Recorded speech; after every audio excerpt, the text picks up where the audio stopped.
This is the most important week on the waiver wire at the wide receiver position, and I can't stress that enough. If there was ever a week to improve your team, it is this week right now. So in this video, we're going to be talking about the 10 wide receivers who can help you do just that, make your fantasy teams better. And we have to start with Jauan Jennings, who actually didn't play football in week 7. He was banged up, and this ended up being a big issue for the 49ers because of how many injuries and illnesses their players and receivers were dealing with in week 7. Now, although Jennings is a priority ad this week and for the rest of the season, right here you can see this past week he was on the injury report with that hip issue. Like I said, he didn't play, but he also didn't practice all week. You can see the practice reports for Monday, Thursday, and Friday. He had a DNP, did not participate every day, and was ultimately ruled out. Now, the reason why I bring that up is there's a decent chance he misses week 8 as well because the team goes on bye in week 9. So just keep that expectation in mind. But the big news coming out of this game is that Brandon Aiyuk suffered a knee injury. It was a contact knee injury, and as of my recording of this video right now, we don't have confirmation on the injury, but the team and Kyle Shanahan, the coach, said that we are concerned about an ACL. It's not yet confirmed.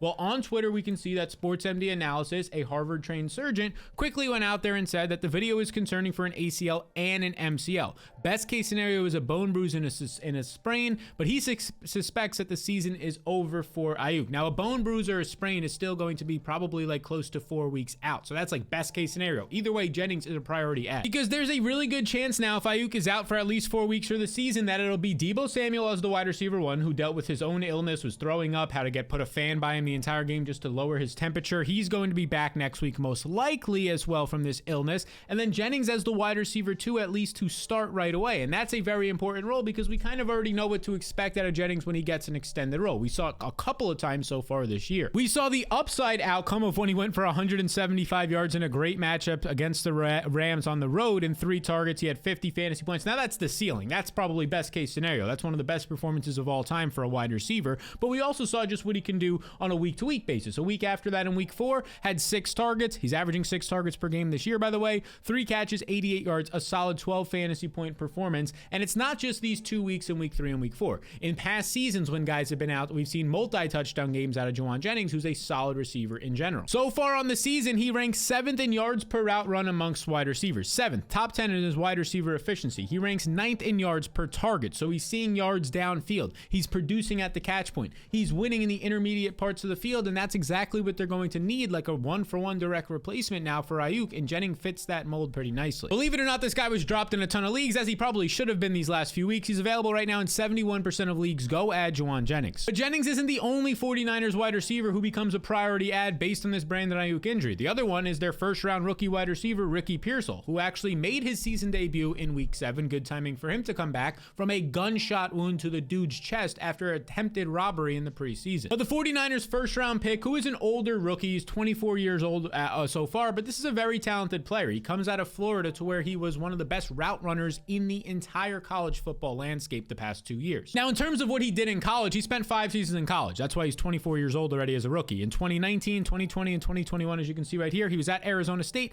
He had a fine role, but then he transferred to Florida his final 2 years, and that's where things really started to pick up. He got to play with Anthony Richardson as well, and you can see right here, in 2022, he had 661 yards, averaged 20 yards per attempt. He broke out this past year for 965 yards, and an offense that didn't throw the ball too successfully that much, averaged 15 yards per attempt, a 23% target share. All of that stuff is good, but when you actually turn on the film, which we went in depth over back in April breaking down the college prospects, this dude is filthy. Now, there was one concern about Ricky Pearsall, like, is he just this route runner technician, or is there some burst in athleticism to his game? Well, he went to the NFL Combine and he showed you that, yeah, this is a legit athlete. 4.41 speed. Look at all this stuff right here according to Player Profiler's workout metrics. 98th percentile burst. That's top 2% of all time. 97th percentile agility is top 3%, and obviously a great catch radius at 98th percentile. So this guy has the film, has the production, and legit has unbelievable athleticism now entering the NFL, where he landed on a quality offense, a great offense, and a good team with the 49ers. And in his week 7 debut, it looked good. Based on the Brandon Aiyuk, or because of that Brandon Aiyuk injury, you saw Pearsall lead the team in snaps. Deebo also left with an illness,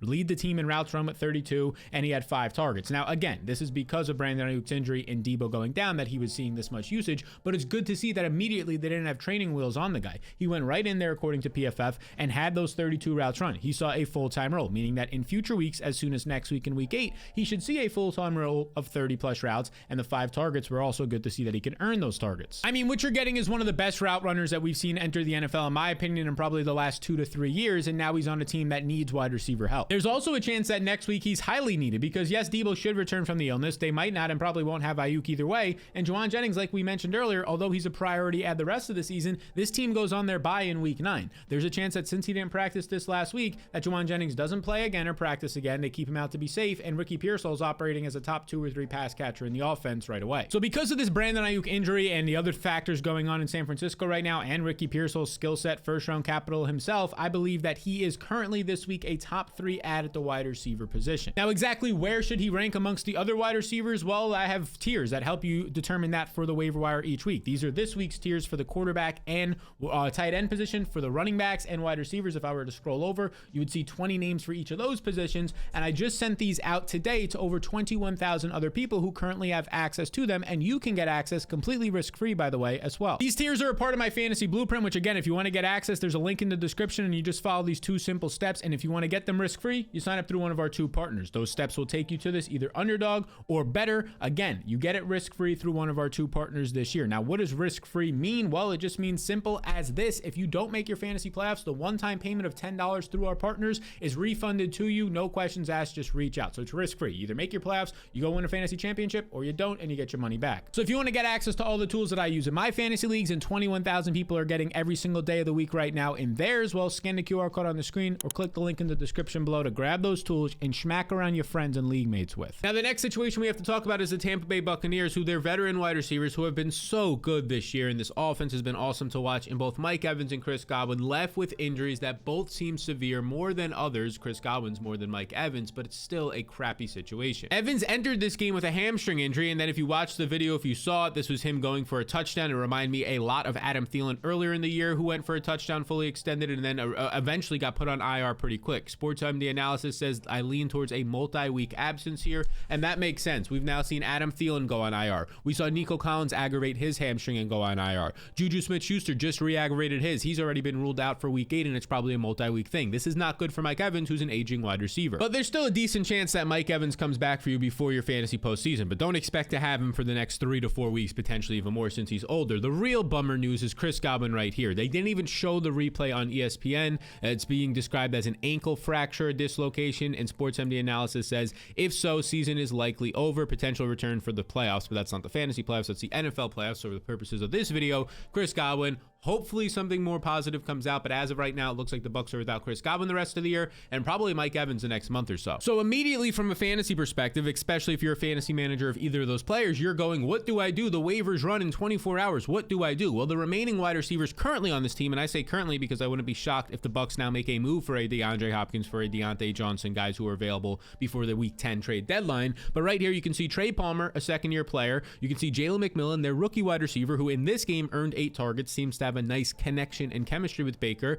And then Sterling Shepard, who Baker goes back to his times at Oklahoma in college. They played together. They're good friends. Earns 1 target in this game. So the biggest piece of news here for me, and the biggest takeaway, is that Jalen McMillan for me becomes a priority add in all fantasy leagues. It goes like Jauan Jennings, Ricky Pearsall, and then Jalen McMillan, the rookie Tampa Bay Bucs receiver, are like the guys I'm targeting right now. If you're not familiar with McMillan, he was the Bucs' 3rd round pick. He was a player that could have gone in the 2nd round. He had a lot of nice grades on him. He has decent size, solid speed. He comes from Washington, a wide receiver room that was running an NFL offense to some extent, 3 wide, 1 tight end, and it was just a pass-first offense that really was able to produce. And McMillan was a piece of this production. You can see right here in 2022, he had a 1,000-yard season. This was a guy who transferred over after joining college. He ends up transferring, like immediately goes to Washington instead, spends his 4 years there. He deals with injuries in his final year, and that's why he only puts up 559 yards. He also saw a shifting of his role. Jalen Polk transferred to this team as well heading into the final couple of years, and McMillan goes from being a primary outside receiver to then a slot receiver. So what you get out of McMillan is a guy who can play on the outside, can play in the slot, and has an ability to earn targets at all parts of the field. And that's what we just saw on Monday as well, on those 8 targets that he earned. So he becomes a priority add from this offense, but then you also have a guy like Trey Palmer, who was the fastest wide receiver in the 2023 NFL draft, has a lot of speed, also was finding success last season with Baker Mayfield. Like if we were to pull up some of his game logs,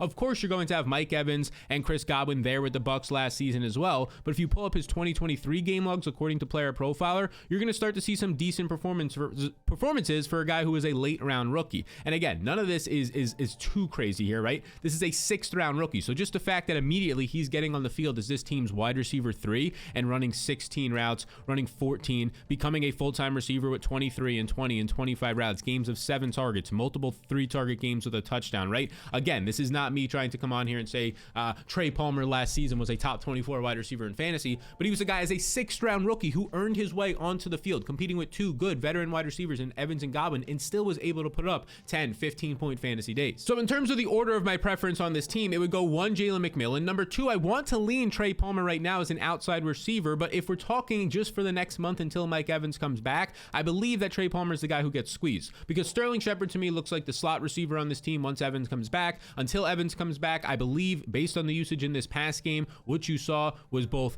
Jalen McMillan and Sterling Shepard kind of rotating in for Mike Evans a good amount. Now, Trey Palmer kind of stayed on the field, so that's kind of where his playing time is. Right now, it looks like Jalen McMillan's a priority, and then you drop like a tier or maybe even 2, and it's Sterling Shepard, a 32-year-old receiver who's dealt with a lot of injuries, slot guy, not super explosive right now, and Trey Palmer, who's kind of a one-trick pony to some extent downfield. I would take shots on all these guys, but that's the way I rank it. McMillan by far number 1. I would be willing to spend upwards of 20% of my fab on him, and then those other guys in Sterling Shepard and Trey Palmer, like $5 to $7 at most. The only closing thought I'll leave you with on this Bucs situation until we get more news is, again, that trade deadline piece that I talked about. Now, there's not much that you can do for that on your end. I think that they do trust Jalen McMillan. I don't know how much they trust him to be a top 2 or top 1 receiver on this team for the next 4+ weeks, and especially for the rest of the season if they don't have Godwin. So I would look at the trade market. I would monitor that closely. This is just a fellow reminder that buying low on guys like DeAndre Hopkins and Deontay Johnson right now gives you a little added boost if they get traded to a team like the Chiefs, like the Tampa Bay Buccaneers. Now, the next guy we got to talk about is the rookie wide receiver, by the way, early 2nd round pick, first pick of the 2nd round for the Bills, and that is Keon Coleman, who just had a nice bounce back game. Right when everybody started to drop this guy, of course, he breaks out for a massive performance. More on that in a second, but I don't think it's a coincidence that he was able to do this in his first game with Amari Cooper there. Cooper made his Bills debut this past weekend. According to Fantasy Life, he ran 34% of the routes, but he saw a massive 42% target per route run. The dude literally ran 12 routes in this game and was targeted 5 times. So moving forward, lots of upside for Amari and Josh Allen connection in this offense. But at least from this past week, according to PFF, Keon Coleman benefited the most, earning 7 targets. He led the team in snaps in routes run, and I do think that Amari Cooper's presence out there led to less defensive competition or 1-4-1 Keon Coleman on the outside, but also probably less pressure. This is a human being. This is a 20-year-old human being. Let's stop acting like these guys are robots. There was less pressure on him to produce when he knows Amari Cooper is there, and now somebody else is going to have a lot more pressure on them. And in his first game with Amari Cooper playing a limited role, you got Keon Coleman seeing 4 catches, 125 yards in a tough matchup, by the way, on those 7 targets. And look, I don't really think that we're going to see Amari Cooper only playing 34% of the snaps moving forward, but I think when he starts to play more snaps,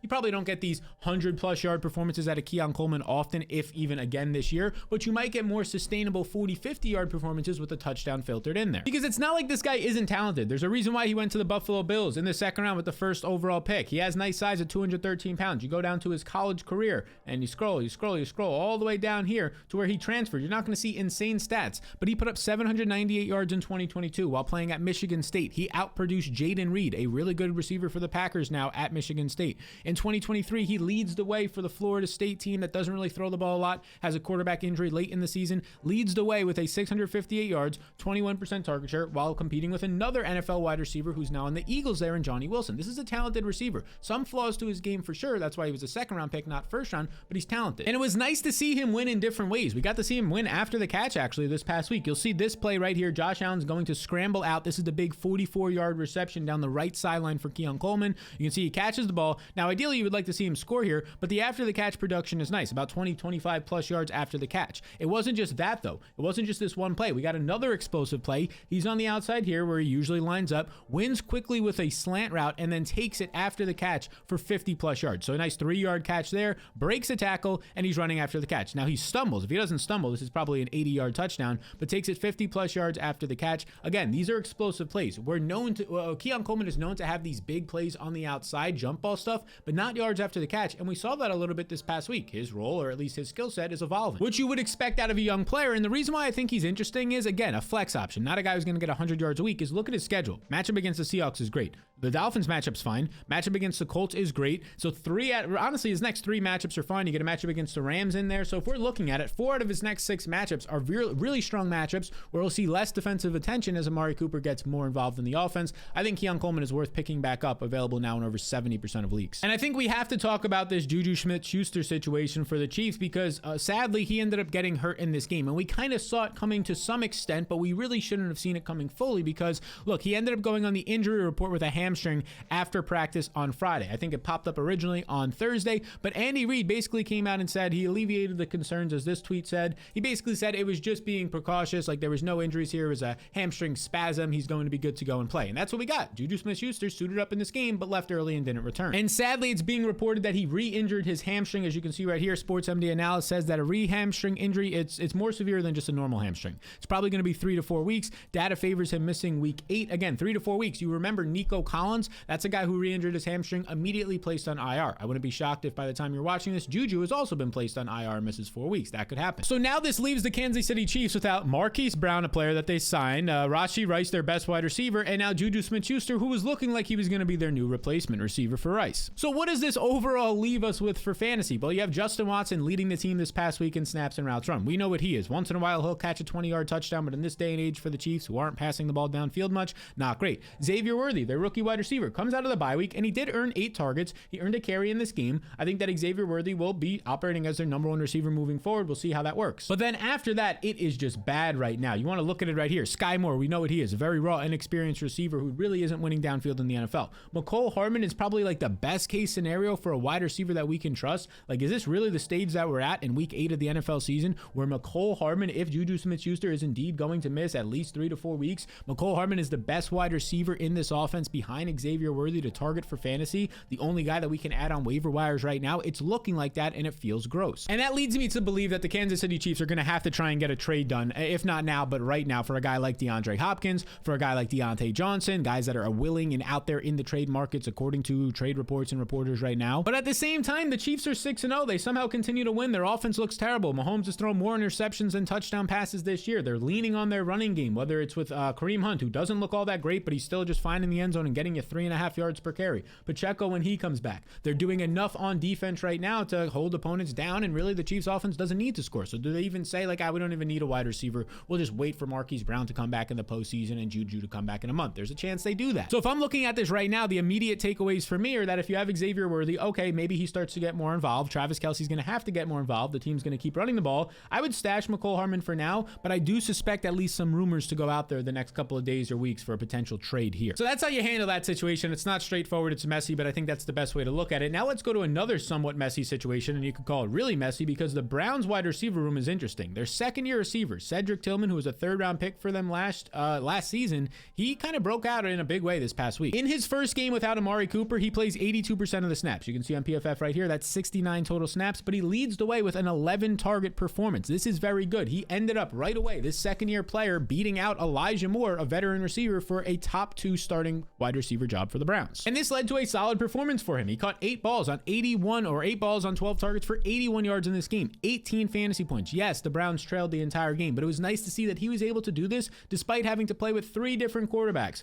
Deshaun Watson likely tore his Achilles, likely done for the year. DTR came in and hurt his finger, and then Jameis Winston came in for the final drive, led a beautiful drive right here. This 12-play drive, 60 yards, resulted in a touchdown. Decent chance he ends up starting going into week 8, and if that's the case, I like Cedric Tillman, who earned 2 targets from Winston on that final drive. He was able to earn targets and produce with all 3 of those quarterbacks who were in the game. I think Jameis gives them a lot more of a ceiling than DTR, a younger player who's a little bit more mobile and hasn't shown a ton of promise outside of some preseason performances. But I think that a guy in Cedric Tillman, who was generating a lot of hype in the preseason and camp as the number 3 receiver on this team, entering his second year, a potential sleeper candidate, he's now starting to break out at least a little. If you're not familiar with Cedric Tillman, nice size wide receiver, 213 pounds, comes out of Tennessee. He's a nice athlete, good catch radius, has speed, has burst. And if you want to just talk about what he did in college, we can scroll to that performance at Tennessee. It was kind of an interesting career for him because he had a major breakout in 2021 at Tennessee when they were a nice team in college with Hendon Hooker. And then you can see they go over 1,000 yards right here. And in 2022, though, sadly, he only played 6 games due to injury. He was breaking out 100-yard performance, 80-yard performances, 417 yards in 6 games, but he gets hurt and he does not return basically the rest of the season. But at least now in the NFL, he's getting more opportunities. And for right now, I want to see how this quarterback situation plays out. If it's Jameis, I do think we have some upside here and a young, nice player in Cedric Tillman to add. And similar things could be said for the 4th-round rookie for the Broncos, Troy Franklin, who just had by far his best game of the season. Like, he had a slow start to the season. In training camp, things were not looking good. We knew Courtland Sutton and Josh Reynolds were probably going to be the top 2 receivers on this team as veterans, but even Devon Bailey was a younger, later round rookie than Troy Franklin, who basically earned the starting job over him in week 1 over Troy Franklin. All the reports out of camp were that Troy Franklin's inexperienced, not playing well, not in good favor with Sean Payton, so it was a tough start to the season. So this past week, him playing well was good to see. Because for the second straight game, Troy Franklin saw a significant role. In week 6, he ran 68% of the snaps, but just a 10% target share. But in week 7, 67% of the routes and a team high 25% target share, in which he returned this performance into a nice 5-catch, 50-yard day on 6 targets. And this was a game where they were dominating the Saints on Thursday Night Football. They leaned on their run game in the second half. And this was basically in one half of a football game, you got Troy Franklin going out there for 5 catches, 50 yards on 6 targets. I think that's very, very good to see. And let's remember, this is a guy, Troy Franklin, played at Oregon the last few years, and last year when he broke out specifically with his current quarterback, Bo Nix. For a little bit of background on Franklin, somewhat of a smaller receiver, around 176 pounds, but he has decent speed, 4.41 speed. And then you want to talk about what he did in college. Last year with Bo Nix is when he broke out. He had last season, the last 2 years really, he had 891 yards in 2022, but last year, the big season, 115 targets, 1,300 yards, nearly 1,400, 17.1 yards per reception as a 20-year-old player. And last year in 2023, he was PFF's #1 graded wide receiver. So I think Franklin is somebody worth looking at. Of course, Courtland Sutton's not going to earn 0 targets in every game moving forward, but if Franklin can earn this job with Josh Reynolds injured as a top 2 receiver, has that connection with Bo Nix these past few seasons, I think it's an interesting spot to maybe get a little bit of a player moving down the stretch who can break out for a couple of flex-worthy performances. Now, before we get into this next guy, who the past 2 weeks has put up on average 18 fantasy points per game and is still available in over 70% of leagues, well, 64% of you beautiful people are not subscribed to the channel. Here we go. Now is a gentleman's agreement. We're shaking on it. You made it this far, so you find these videos helpful, engaging, entertaining. For whatever reason, you have stayed around, and all I ask in return is for you to hit that subscribe button. It takes me on average about 6 to 7, maybe 8 hours to research, record, edit, and put these videos up for you beautiful people. All you have to do in return, 2 seconds of your time right now, hit the subscribe button. It goes a really long way. Thanks in advance. Now, that wide receiver who's averaged 18 fantasy points per game over the last 2 weeks is Romeo Doubs, who in my opinion is coming off of his best performance of the season. This is a guy who just recently got suspended for not showing up to practice and complaining about his role. And then since then, last week, he caught 2 balls he got 2 touchdowns on just 4 targets. But this past week had a much more involved role in my opinion. He catches 8 balls for 94 yards, a season high on 10 targets, a season high for him. He ends up leading the Packers wide receivers with a 30% target share, a season high. You look at Romeo Doubs running the most routes, playing the most snaps, 10 targets compared to 4 for Jayden Reed, just 2 for Watson, 6 for Dontavian Wicks. So again, this is just a 1-week thing. I get it that the Packers wide receivers are all involved. They're all really good. They have good tight ends, good running backs. So it's going to be maybe next week's the Jayden Reed week. The week after that, so it's the Watson week. But despite their wide receiver core being that talented, and every single week it seems like last week was Watson scoring a touchdown, Reed's been the guy all year long. Like, despite that, we still did see this past week Romeo Doubs yet again leading the team in snaps and routes run. For the last 2 seasons with Jordan Love, when he's actually healthy, he's just kind of been that guy who's the staple in the offense, the guy that Jordan Love seems to trust most on 3rd down, and especially when they start to get to the red zone, he really trusts Romeo Doubs as a jump ball receiver, and that's important in a quality offense like Green Bay. And it's also really important because he shouldn't be available right now in over 70% of leagues when you factor in, especially next week, they go on the road to face Jacksonville, who's coming back from spending multiple weeks in London. Their defense is already a bottom 3 secondary in the league. Now they have to adjust back to the time zone and being back in America. Green Bay's in a really good spot. I would not be shocked if Jordan Love throws for 300 plus yards and multiple touchdowns. Again, Romeo Doubs is a start next week against Jacksonville. Go pick up and play him. And you could also pick up Jerry Jeudy where he's available. He's still available in over 50% of leagues. That's why he just made this video. This past week for the Browns, we talked about Cedric Tillman, but it was actually Jerry Jeudy who by far and away led the team. 80 snaps played. Insane. 56 routes run. Insane. He did earn 6 targets in this game. Now, 6 targets isn't great, but the thing to point out is on that drive where Jameis Winston came in, this drive right here, you can see that he ends up targeting Jerry Jeudy, 18-yard catch. You can see right here. So Jerry Jeudy gets an 18-yard catch. He targets him 1 time. Then Jerry Jeudy actually drops this pass, targets him twice. Another target for Jerry Jeudy. That's 3 targets right now for Jerry Jeudy in a row. Jeudy would go on to have another target on that drive called back by penalty. So 3 out of Jeudy's 6 targets came on the final drive with Winston, and Winston looked his way 4 times. Something to keep in mind if Winston was was to practice and play this next week. So when people are looking at the box score for Jeudy of just one catch for 18 yards, and that 18-yard catch came on the last drive with Winston, they're going to be like, this is anything I want, I'll drop him. I would say hold on to him if he's on your team, and definitely worth adding in all 12-team leagues, even 10-team leagues and deeper. Another guy worth your attention is Tutu Atwell, because this guy's just been consistent. Just like very quietly, he comes out of his bye week, and once again, he's productive for you. According to Fantasy Life, he comes out of the bye week in week 7. He runs 92% of the routes a season high, earns a season high and massive 45% target share. He earned 9 of the potential 20 targets in this game. Now, would that turn into a solid performance? Once again, in a nice matchup against the Raiders. 6 catches, 51 yards on those 9 targets, 11 fantasy points, which now if we pull up Fantasy or Player Profiler's game log tool, since he's gotten his larger role with Cooper Kupp injured, you can see right here, 13 fantasy points, 12 fantasy points, 12 and a half. And this past week, like we said, 11 fantasy points for him. That's now 4 straight weeks that he's had at least 11 fantasy points for you. That is a strong flex play in fantasy. And yes, all the reports have Cooper Kupp expected to return from his ankle injury in week 8, but we don't know if he'll be limited. This ankle has been an issue for years now, so we don't know if he's going to get re-injured as well at some point this season. And Puka Nacua is not expected to return in week 8, so Tutu Atwell should continue to see a very nice role in this offense, especially as the downfield receiver for Matthew Stafford that Stafford seems to trust. I'm adding Atwell where I can. Another name to keep in mind is Demario Douglas, who it was just a really frustrating game in week 7 in London for him, because early on in this game, he left with an illness. He was throwing up. He was able to return late, but it was almost too little too late. He was clearly limited. He only played like 20% of the snaps in this game. A lot of people are going to get frustrated. They're going to forget that he was sick. They're going to forget that Drake May actually has looked good through 2 starts. If people drop Douglas, go get him. Then there's Mason Tipton, who is an undrafted rookie for the Saints. And the reason why this guy's getting a lot of attention is this right here. He got some preseason hype. He ran a 4.33 40 time, so he's extremely fast. He's a little bit of an undersized wide receiver, but he was going to see a large role in this game on Thursday Night Football because Chris Olave and Rashid Shaheed were out. Now, Shaheed's out for the rest of the season. Olave expected to return this week from a concussion, but somebody's going to have to pick up that Shaheed slack. Maybe it's Bub Memes, a 5th-round pick out of Pittsburgh, but maybe it's Mason Tipton, who does have this great speed, similar to that Shaheed role, a guy who's really fast, earned a 23% target share this past week and had a nice game of around 10 fantasy points. Now, it's a messy situation right now with the Saints. Their entire offense looks a mess. Their offensive line's terrible. Derek Carr's still hurt. Rattler got hurt at the end of the last game. But if you're looking for somebody to pick up in your deeper leagues, especially 12-team leagues, I think Mason Tipton is a decent option. I also think a tight end in Noah Fant must be added in all leagues. Available in 70% of leagues right now. That's a massive mistake. Yet again, another good day from Noah Fant.